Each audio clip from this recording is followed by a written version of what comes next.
Bonjour et bienvenue à notre 7e vidéo de maths par nul. Dans les dernières vidéos, on a parlé de la limite d'une fonction avec des exemples concrets pour calculer ça. Et pour les formes indéterminées, on a la solution de la règle de L'Hopital pour clarifier tout ça. Et aujourd'hui, on va revenir à un niveau plus fondamental pour définir rigoureusement la limite d'une fonction. Et après, une fois on a besoin de démontrer la limite d'une fonction, on a des appuis formulaires pour clarifier tout ça, pour nous donner des fils de conducteur. Quand on parle de la limite d'une fonction, en général, il y a 4 possibilités. Pour la variable dépendante, soit elle a pour limite finie,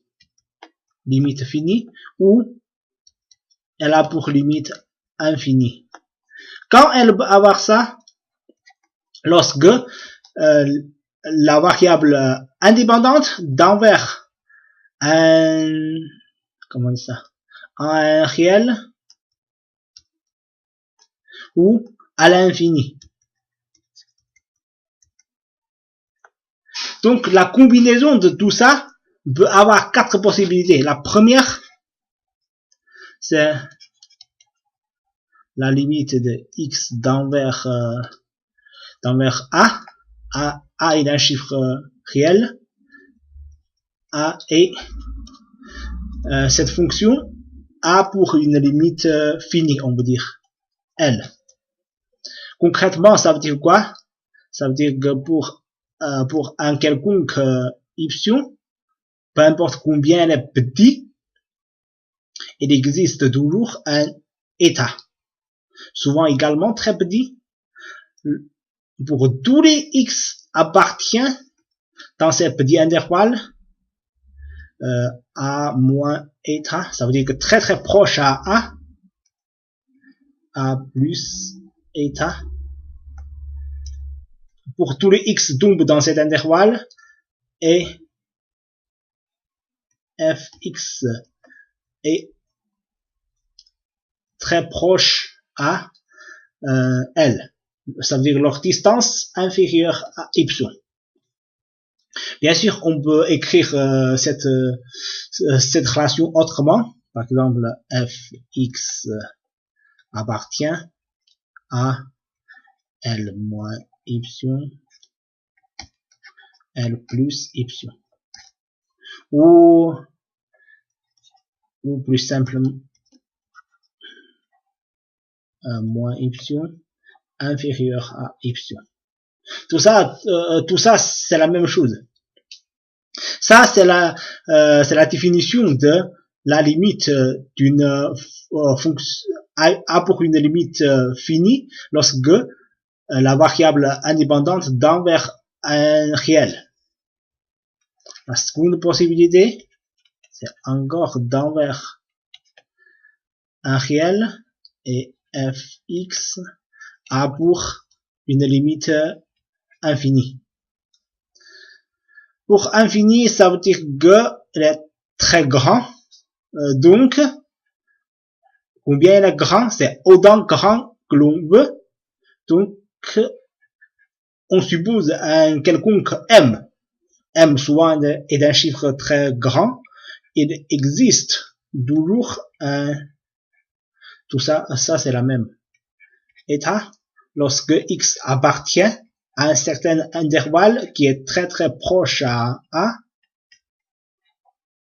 autour de A, et cette fois-ci, fx est plus grand que m. Peu importe combien m est grand, on peut facilement, on peut trouver un x pour que la fx est plus grand que m. Bien sûr, on peut écrire ça autrement. On peut écrire fx appartient à m et infini. Tout ça, c'est la même chose. Ça, c'est la définition de de la limite d'une fonction lorsque x d'envers un réel. Bien sûr, il y a toutes autres possibilités lorsque x d'envers infini.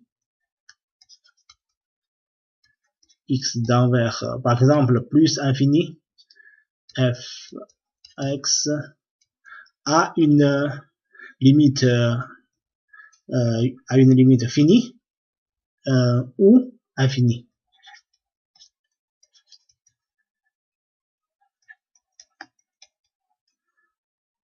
F x par exemple également infini. Si c'est d'envers moins infini, ce sera à peu près la même chose. Ici, on montre que pour la situation de x d'envers plus infini. Cette fois-ci, c'est existe pour un quelconque epsilon, il existe toujours un n. Lorsque f est plus grand que n, fx sera infiniment proche à L. Lorsque, par exemple, lorsque x est plus grand que n, fx moins L sera très proche. Ça c'est la définition de d'une limite finie lorsque x d'envers plus infini. Ça c'est pour un quelconque m, il existe un n lorsque x est plus grand que n, fx sera plus grand que m, tout simplement. On peut voir un exemple concret pour montrer comment une telle définition peut nous proposer un appui pour clarifier quelque chose. Par exemple, un exemple plutôt bête. Lorsque x d'envers infini, 1 sur x a pour limite de combien? Bien sûr, c'est 0. Parce que quand le numérateur est fixé et le dénominateur plus grand, plus petit la valeur de cette fraction. Tout ça pour démontrer la limite finie, ça veut dire que c'est infiniment proche. Donc pour un quelconque epsilon, on peut toujours trouver quelque chose pour que la fonction et la limite sera infiniment proche. Ça veut dire que leur distance inférieure à un quelconque epsilon. Donc il faut que x d'envers infini, donc il faut exister un grand n. Lorsque x plus grand que n, on peut trouver ça. Donc cette question devient n. Comment on peut prouver que cette n existe? Ça veut dire la réalité c'est qu'on cherche un epsilon. On cherche la n. Comment exprimer cette n par epsilon? Donc pour cette relation, on peut transcrire 1 sur x, c'est plus grand que moins epsilon, et 1 sur x plus petit que epsilon. Tout ça. Et si on, comment on dit ça, puisque x d'envers infini, donc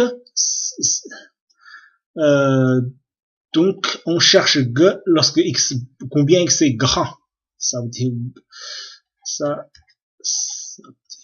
que soit x inférieur à soit x encore plus petit que moins 1 sur epsilon. Tout ça. Ça, puisque x tend vers infini, on discute que cette partie-là. Donc, on cherche n égale à 7 chiffres.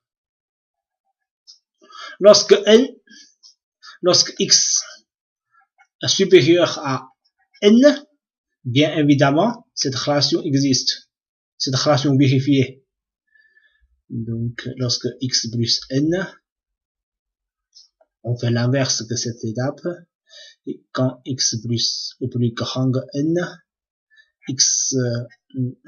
1 sur x sera plus petit que 1 sur n.